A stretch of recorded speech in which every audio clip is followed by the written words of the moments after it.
A familiar spirit in biblical context refers to an evil spirit or demon who is believed to serve a witch, medium, or an occult practitioner by giving them bits of information. The Lord forbids us from seeking out those with familiar spirits.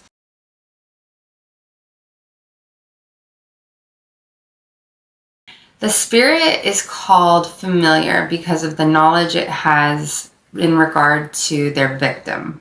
So these spirits can stay in families for years, sometimes generations, just collecting information.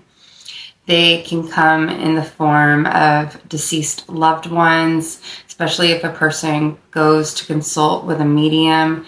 They can come through that medium, that witch, that occult practitioner, acting, saying things as if they were your deceased loved one, grandmother, grandpa, saying things that would be familiar to you, that only maybe you and that grandparent knew, but there was a familiar spirit, monitoring your conversations, listening, and so they know that. The goal is truly to disconnect us from God. So if they'll exploit your grief. The devil does not play fair at all.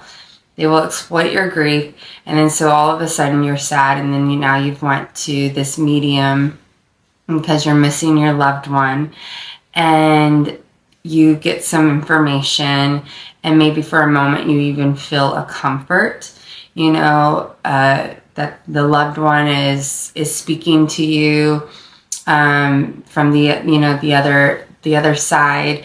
And then all of a sudden the next time you feel sad, disheartened, and you're in grief, you might go see a medium again, or maybe you go see a psychic so that you can know your future. All of a sudden you're no longer relying on God for that information.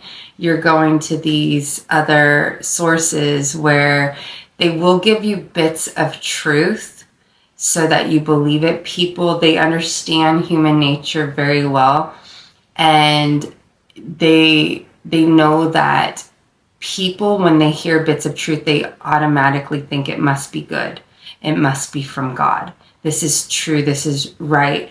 But the demonic want us to suffer. They get enjoyment out of our suffering. So they want to disconnect us from God, and then they also want us to suffer.